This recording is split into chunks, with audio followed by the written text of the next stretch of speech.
You're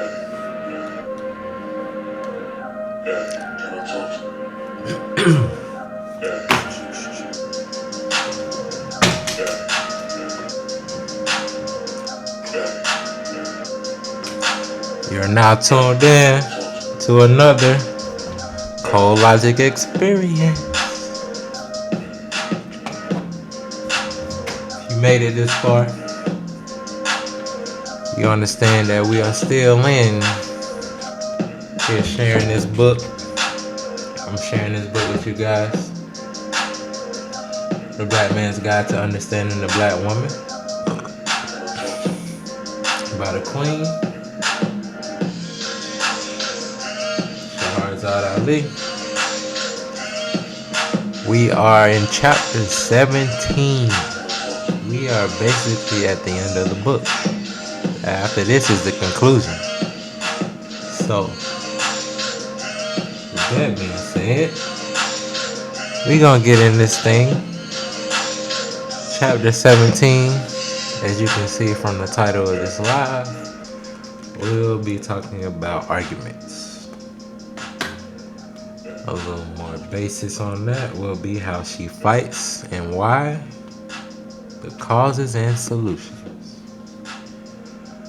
Oh man, we done came a long way in this thing. We done learned a lot about the black woman. We done learned about where she came from, what made her, what happened, what she learns, how she behaves and what she brings, the beginning, the middle, and the end for her, dating and marrying the white man for her, who they are, their power, who their family is and their power and their influence, how she spends the money, how she earns it, how she feels about it, what her home says about her, what goes inside her home, what her standards are as it pertains to raising children, the techniques and methods she has, her motivations and explanations of her styles, her dedication, who she adheres to, and her purpose, her religion, her behavior on the job, her salary and how she got her prestige, her various moods, temperaments, and expressions, her feelings about sex, her bedroom protocols, her apprehensions of it, and her ideas, and the jealousy and envy that goes on when it pertains to the other women that are involved with the black man, her trust and her acceptance towards it. Now we're gonna get about how she fights and why. Chapter 17. Let me start off with a little water. Let me do one thing right here.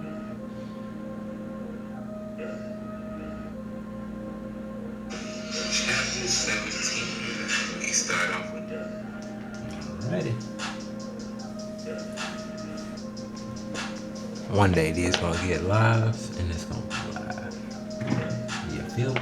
But till then, chapter 17. Arguments. The black man knows that arguing with the black woman is a useless exercise and one that he cannot win. Nobody on earth can out-argue a black woman. She may prepare for an argument days, weeks, or years in advance, rehearsing her strategies of how to get her points across. She will save up certain incriminating information to use it at the proper moment to give her leverage. She can speak very quickly and fire off insults hundreds of times like a Gatling gun.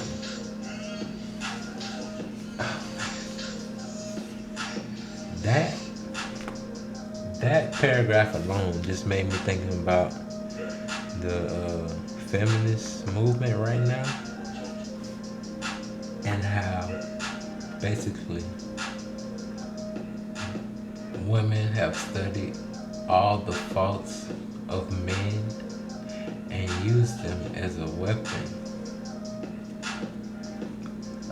to get leverage on all men, as if all men have done these faults in their lives.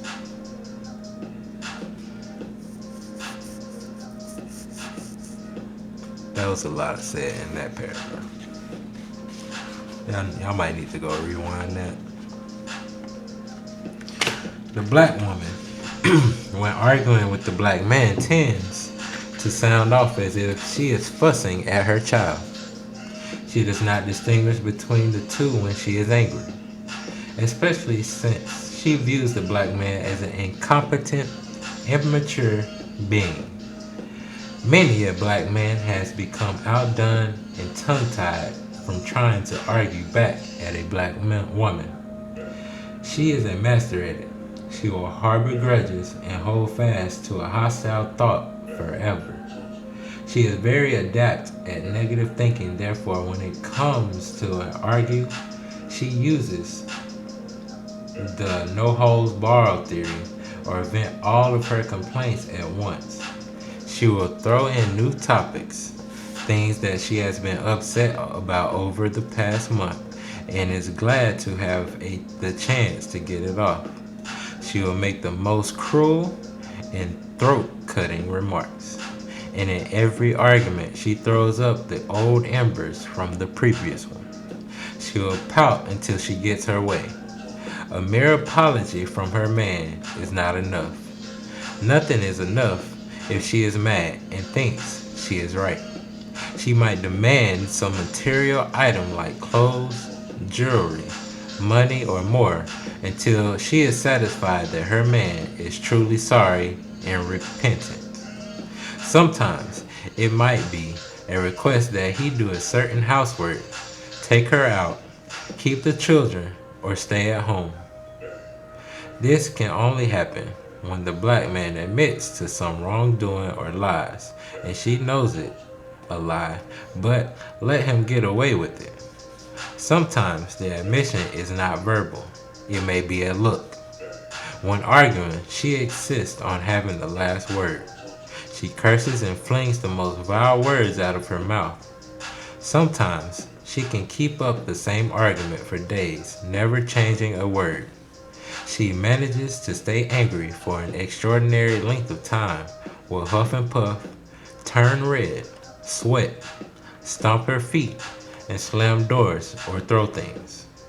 After a certain point, she ceases to address it, the right or wrong of the issue, and merely fights to win. She considers herself the winner, and if she manages to drive the man out of the house, make him stop talking back, or get him to concede.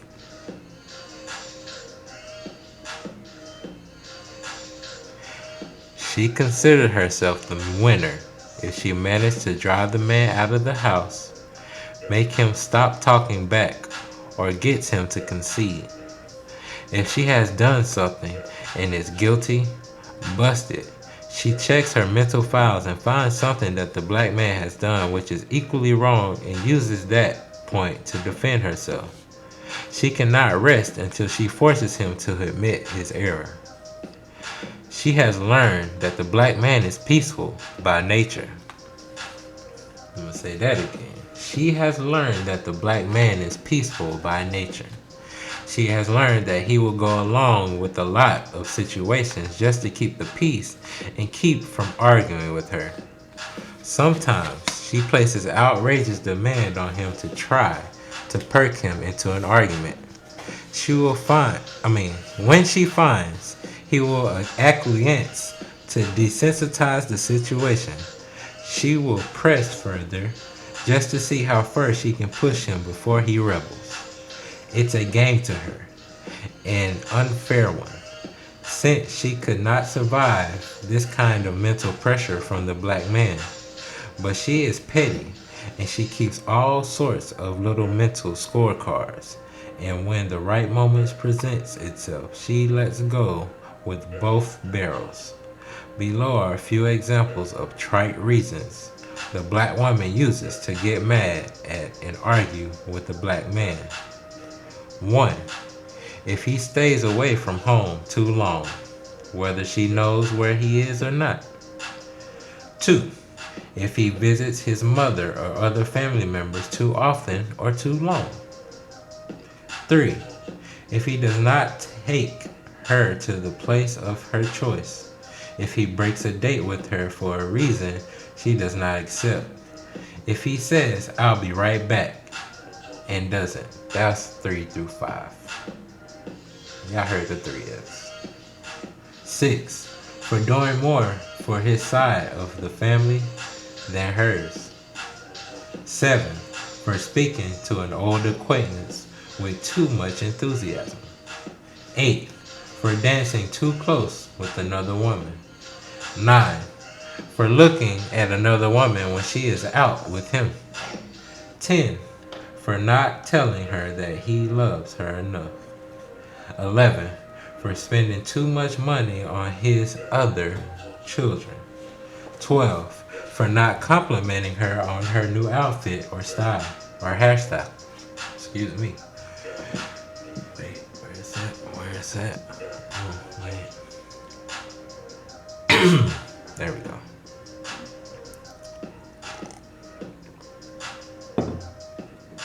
That was 12. 13. For not remembering her birthday or other special occasions. 14. For being too tired or busy to have sex with her. 15. For admiring another black woman on TV or in the movies. 16. For not being on time for dinner or a date. 17. For working too much, not cutting the grass, or emptying the trash. 18. For not attending a special affair with her. 19. For not going to church or on a church bus trip.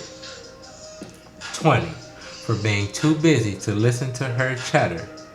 Preoccupation. Wait, there's more. That was 20. Here's 21. For not opening the door or pulling out her chair. 22. For wearing a suit she doesn't like or any other outfit. 23. For doing too many favors for his friends. 24. For loaning money to his friends or relatives. 25. For watching too much television or VCR. 26. For not continuing his education. 27. For not asking for a raise. 28. For buying a car she doesn't like. 29. For wanting to have some time with the boys or the fellas. 30. For ignoring her accidentally when he is with another woman. 31. For not showing his affection for her in public. 32. For growing a beard or getting a special haircut. 33. For taking the children's side against hers. 34. For showing out or dancing funny at a party. 35. For telling her to shut up and that she talks too much. 36. For telling her that her clothes look funny or too tight. 37. For telling her that she has on too much makeup. 38. For telling her to clean up the house. 39. For expecting her to give him some attention. 40. For not going shopping with her. 41. For going to sleep in a movie or while she is talking to him. 42. For not letting her drive or give him traffic instructions. 43. For staying out too late, not reporting in, or answering questions. 44. For telling her that she nags too much. 45. For forbidding her to do a certain thing or go a certain place. 46. for asking her where she's been. 47, for asking her to fix him something to eat. 48, for refusing to babysit the children when he has other plans. 49, for asking her what she did with her or his money. 50, for telling and proving to her she is wrong about something. These 50 categories are just a few of the often trite examples that the black woman blames as reasons to get mad at the black man. This list is actually almost infinite and just as ridiculous. This is not to say the couples do not become displeased with each other for doing this or that, but the displeasure must be expressed in civilized terms. A civilized person is one who does and says things in an intelligent, mannerable, considerate way. Civilized, more importantly, means one possessing knowledge, wisdom, and understanding culture, refinement, and is not savage. The pursuit of happiness. There is another kind of black woman who does not consider a fight unless some licks are passed. She is the kind who believes that she is just as tough and as bad as a man, and thinks she can have whatever she wants to, no matter how repugnant, insulting, and disrespectful it is, and thinks there are no ramifications or accountability. She tries to be a bully. She braces up to her man toe-to-toe and eye-to-eye. She presents a problem when she does this. This brings up a very unpopular and unpleasant category, the black man's self-defense mechanisms. There is never an excuse for ever hitting a black woman anywhere but in the mouth, because it is from that hole in the lower part of her face that all of her rebellion culminates into words. Her unabridged her unbridled tongue is the main reason she cannot get along with the black man. She often needs a reminder. This does not mean that she needs or wants to be battered or beaten to a pulp.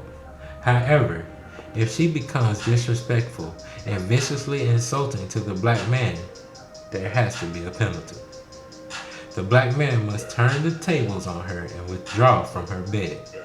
He must be disciplined enough to deny her sex. This will get her attention. She is often like a rambunctious child. She wants to know what her parameters are. If she is allowed to curse at all and yell at the black man, she will get worse. This is not an instruction to be used as a license to daily beat the hell out of the black woman. Frustrations and mental illness have already been identified as reasons the black woman is physically battered and abused by the black man. This directive is for sensible black men who adopt the tactics and advice of this entire text. The author is not advising, when in doubt, knock her out. To beat the black woman and injure her, or to strike her with a closed masculine fist is forbidden. For the black man to become impatient and just beat the black woman in savage and uncivilized behavior that is not recommended. If she is brutalized repeatedly, the relationship will fail and the black man will possibly be arrested and charged with cowardly abusing a woman. This is not the goal. Make no mistake about it. No black eyes, no punching in the breast or stomach or stomping or no uppercuts. Analyzing options available to the black man when the black woman's mouth becomes uncontrollably disrespectful, they total only a few. 1. He can walk away from her, leave the house, get drunk. 2. He can go to his other woman and complain. 3. He can quit the relationship and leave the woman. 4. He can try to argue back and lose.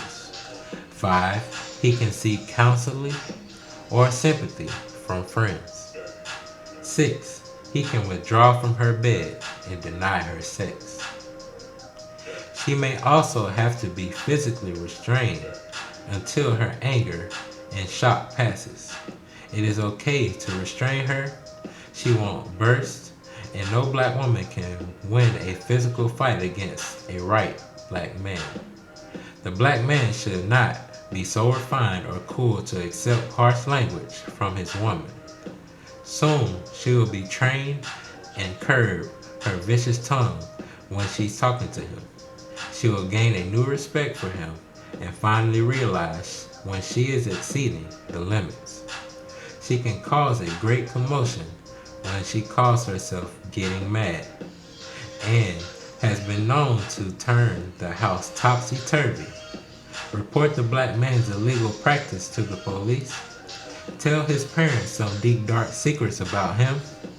Call his boss and defame his occupational reputation. Slash his tires. Burn his clothes. Or do anything else she thinks will first embarrass him, then inconvenience him, and then make him madder than he has ever been in his life. She becomes enveloped in dissension for one main purpose: to pay him back. She will even destroy items she herself has bought for him. She'll cry and scream and scratch like a wild animal, and she must be dealt with as such. After she has done all she can humanly do, she sits back and waits on the black man's reaction. She still wants his attention, any kind of attention she can get, even if it is the kind of attention that gets her butt whipped. She wants a rumpus, a blowout, an emotional release. If it is possible to restrain her long enough to get her to listen, it is possible that she can be reasoned with. At this time, the black man should not lie. Repeat, the black man should not lie. He should tell the truth, untampered with, in such a way as to make her understand that it is not the end of the world just because she doesn't like something that happened. Whenever she fusses or battles with her man and wins, she is still unhappy inside.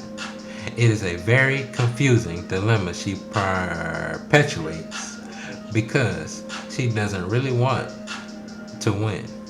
And whenever she loses, she gains more confidence in her man's abilities. She is so mixed up. Whenever she wins, it muddles her more. It is not that important to her. Whatever he does, as long as he can give her the following. 1 second.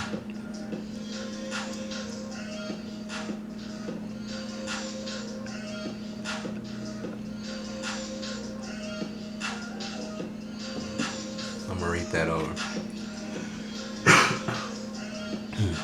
I had to clear my throat.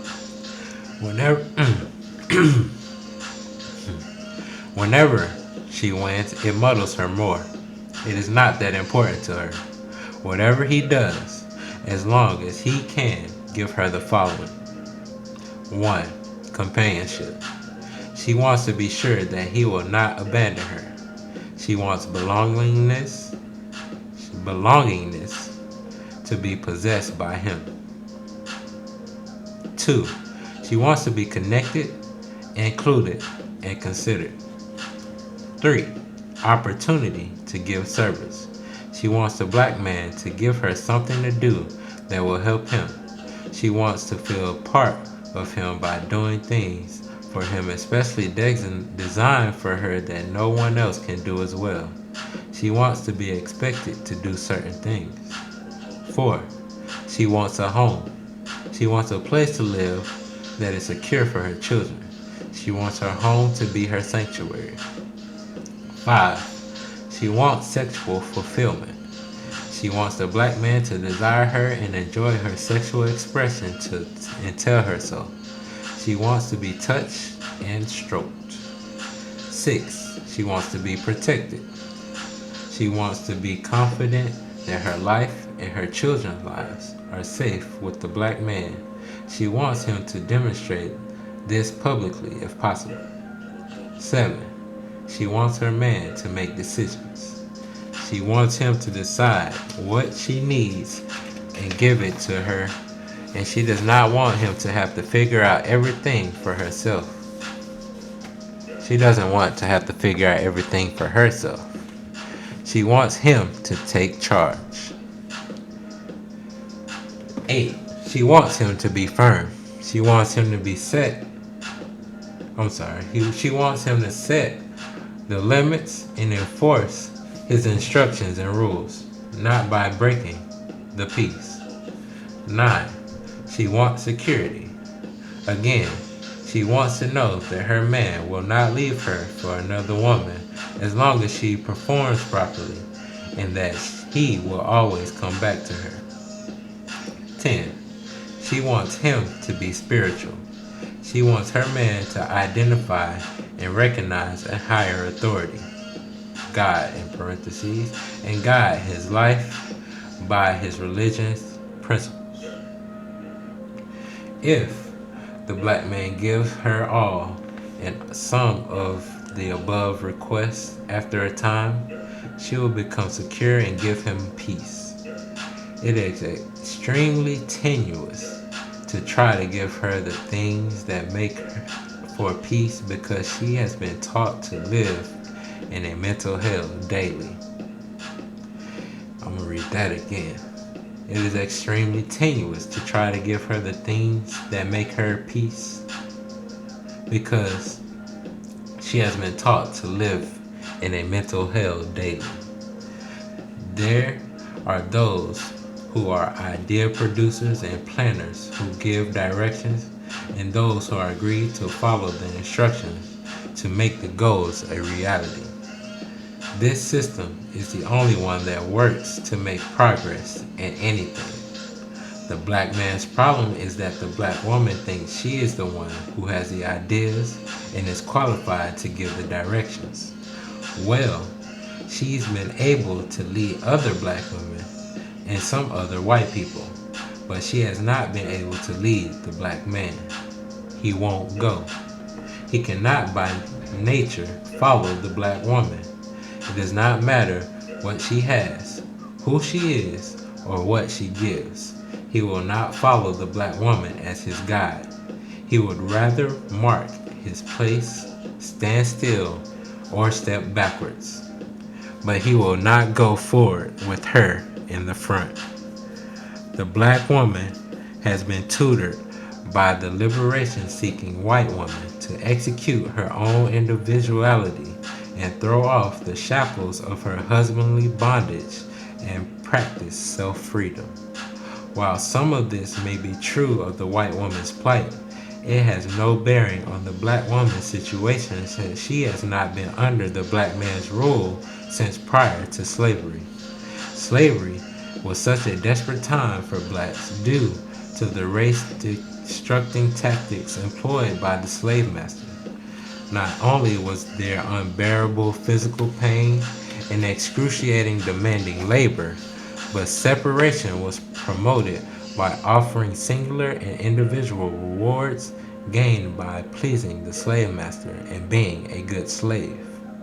A good slave was one who consented to do anything and did everything possible to stay alive. The individual reward system ripped apart the ties of couples, siblings, relatives, and friends. Independent self-preservation was the rule. If one wanted to stay alive, unhurt.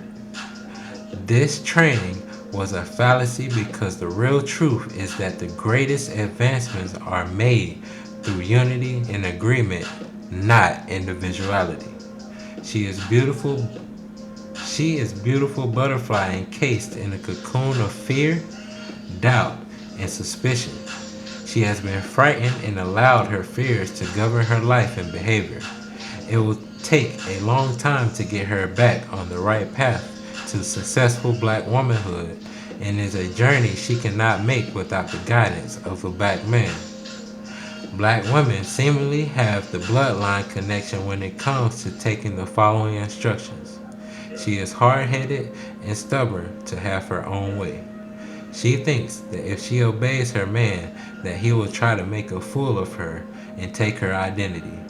She also fears what her family and friends will say if she finds out. If they find out, she lets him tell her what to do. Therefore, she is disobedient. Obedient means one who is willing to follow instruction as a means of respect. Slave means a human being who is owned by another and dominated to the point of drudgery, mistreatment, and pain. 1 second.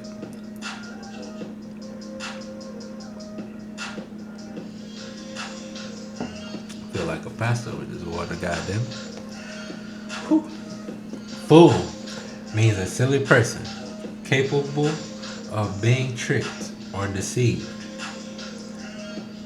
Black women are not readily able to explain why they associate obedience with that of being a fool, nor are they able to elaborate on why they compare being told what to do with slavery. Here again is a psychological result of slavery on the black woman. The slave master systematically and graphically devised steps to prove in front of the black woman that the black man has no control of his will, and he destroyed anything he tried to build or protect. The black man's stamina, faith, and perseverance in the face of multiple impossible-looking obstacles impress her that he is a soft-headed man who has repeatedly deceived himself by believing that he can do great things. It's a paradox to her.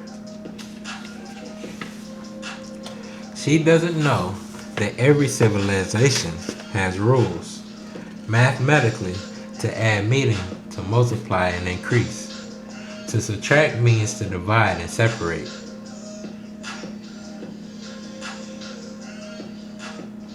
I'm gonna read that again. I don't feel like I even read that right. Mathematically, to add means to multiply and increase. To subtract means to divide and separate. One unites, the other disbands. To unite means to come together. It is impossible to have unity and separation at the same time.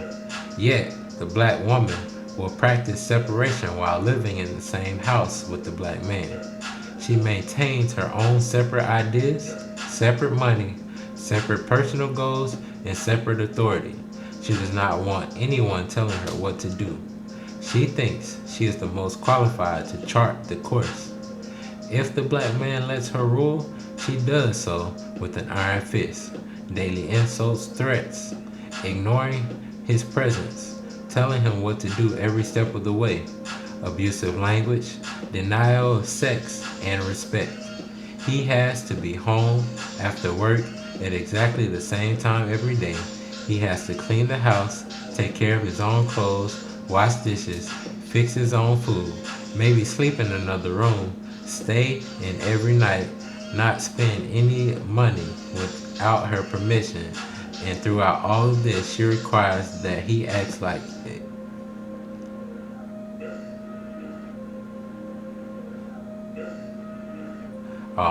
And throughout all of this, she requires that he acts like he likes it. She calls this keeping him under control. His life becomes pure hell and totally against his nature, and she thinks this is the way to have a successful relationship with a black man. These are her peace requirements. On the other side, juxtaposing her position, she has some inner feelings that represents disdain for herself. She hates the black man for letting her treat him this way. She wants him to stand up and defend himself, even if it means he has to knock her out to do so. Knock her out of the way to do so.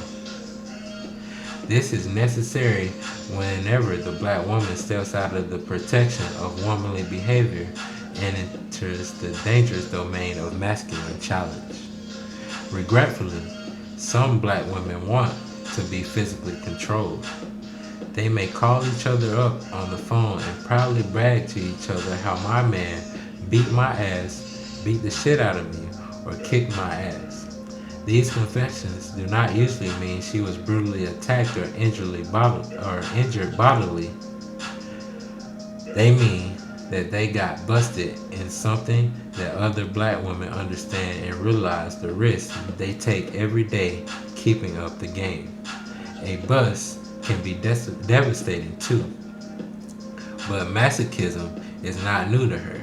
Sometimes her sexual desires become perverted to the point that she derives a weird pleasure out of being hit because she likes the special attention she gets during makeup sex. Some of them report that sex is extra good right after a good fight. The black man should not give into her abnormal distortion of sexual stimulation connected to pain, not unless they have both agreed that this is how they like it, and both parties go through these motions on a voluntary basis. The black woman does not know why certain kinds of pain and discord appeal to her. She does not know why she chooses misery over happiness. She gives no consideration to the roots of her ideas. She thinks that everything she thinks comes directly from deep inside her nature, and that whatever she feels is a permanent part of her. She learned everything she knows from other people in the form of instructions or suggestions. The majority of her instructors did not have her well-being in mind. She must be encouraged to talk and study her own behavior, to trace her ideas to the place and point she took them on. She must learn to recognize the signs of backsliding. It takes a great deal of objectivity to study self. She can be taught to do so. Everyone must be taught to do so if change is desired. Everyone must be taught to do so if change is desired. The principle on how to think and use the brain must be studied so the brain of the black woman can be reactivated in the new ideas of peace and love for the black man. Arguments and disagreements between the black man and the black woman must be settled in such a way as to deal with not just the catalyst issues that sparked the anger, but why the particular incident invited such a frantic, hostile reaction from the woman. Sometimes, seemingly harmless or lightweight events cause great eruption in the black woman's mood and cause her to go out of control. The inside, true issues and reasons must be delved into and get to the root of her insecurity. Actually, to the black woman, certain behaviors in the black man are symbolic of things that cause her unbearable pain and disappointment in her childhood or teenage years. So when anything similar or reminiscent of these occurrences appear in her personal relationship, which she is already unsure of, she goes berserk. She feels vulnerable, threatened, powerless, and scared. These are strong emotions when the black woman experiences them simultaneously. In examining the black woman's childhood, the black man will have ample opportunity to scrutinize his own. All must focus on the forces, the individual personalities, and the environment from which they emerge.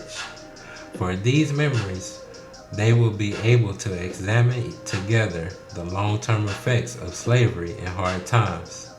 It will invariably be found that the disparity between the black man and the black woman was already present when they were born.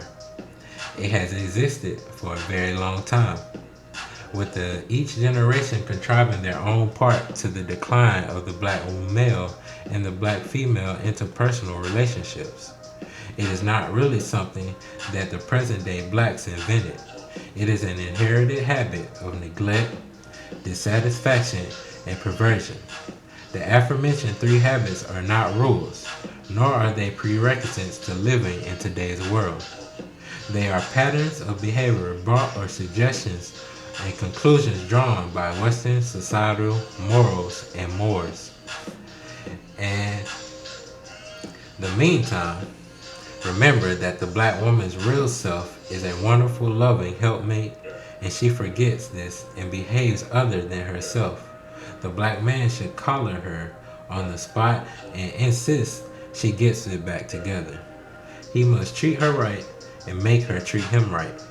If after the black man tries every way he can do to make the black woman happy, does everything he feels necessary to make her satisfied, she still insists on being out of order and rebellious, he should get rid of her, no matter what it costs. He should not waste his precious life trying to live with the black woman who refuses to make him happy. Freedom and peace are priceless. There will arise a great resistance against the recommendations in this chapter. Black and white women will flull against the mere idea of suggesting that the black man defend himself physically against the verbal attacks of the black woman. They will cite cases of black women who have been battered by mentally unstable black men. But this directive is not for mentally unstable black men. It is for seriously minded adult black men who are in control of all their faculties and whose missions is to reclaim his place as the man over his woman, and who recognize the absolute need for moderation and self-control. Until the argument issue is settled and until the black man is proclaimed the national winner, the black woman will continue to talk rough to her man. He must make her respect him. She must live and behave in such a way as to make him respect her. This is called mutual respect. The black man must not rule his wife and family with an unrelenting iron fist.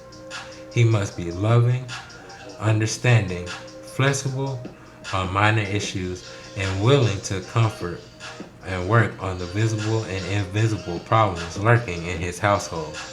When he functions in this way, he is in the best position to reprimand or punish wrongdoings. And that is the end of chapter 17, the arguments. She gave y'all the problems. She gave y'all different examples of what happened when the problems arise and solutions on how to deal with the problems. Now, I don't know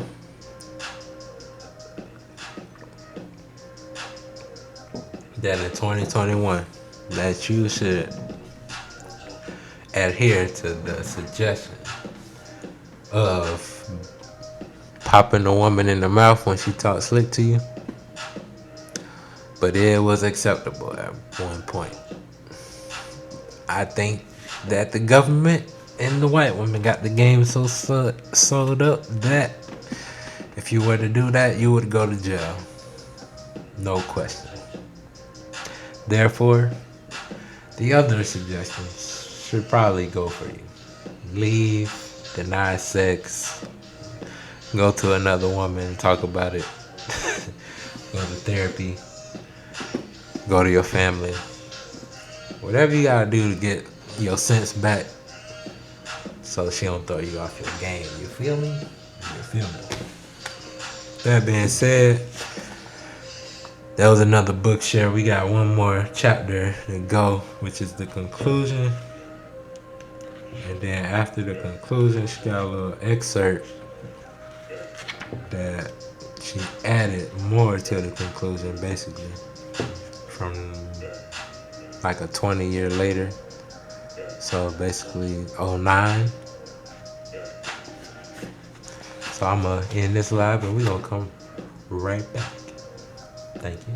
Thank you very much.